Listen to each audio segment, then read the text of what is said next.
Hi everyone, in front of me I've got OPPO Reno8 Pro, and let me share with you how to change the keyboard language on this device.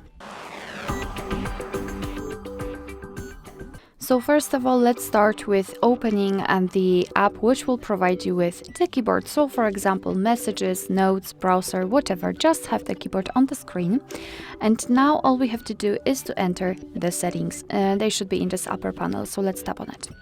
Now let's enter the languages, and as you can see in my case I've got two different languages added. So let me add another one. Let's tap on add keyboard.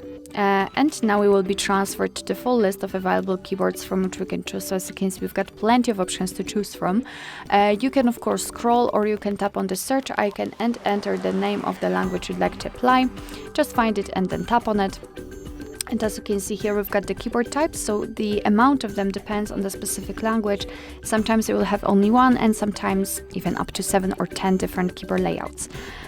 So all you have to do is to choose the option you'd like to use, so mark it, like this order one, and untick the option you don't want to use. Then let's tap on done, and as you can see, our language has been immediately applied to this list. Before I'll show you how to remove previously added languages, I'd like to show you how the keyboard works with 2 or more languages added. So basically the first thing, which is the most important also, is the globe icon, which will allow you to change the language.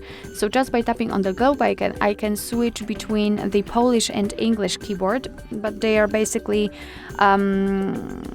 pretty similar, so you did not see the difference. But after tapping on it again, we've just set Urdu, and as you can see, there is a lot of difference between them. So this is how to change the keyboard layouts, which is more, and the spacebar, it's not empty anymore. Right now we've got the name of the language we're currently using. So right now we've got the English keyboard. After tapping on it, we've got Polish one, and after tapping on it again, we've got the Urdu. So this is how to use the keyboard with multiple languages. And now let me show you how to remove a language. So let's enter the settings, tap on the languages, and here all we have to do is to tap on this edit icon in the right upper corner. Now we can mark the languages we want to remove. I will choose both Urdu and Polish, and then tap on this trash bin icon in the right upper corner. And as you can see, we've got only English. The keyboard will also look different. We do not have the globe icon. The spacebar is empty, which means that we've got only one language applied. Alright, so that will be all. Thank you so much for watching. I hope that this video was helpful, and if it was, please hit the subscribe button and leave the thumbs up.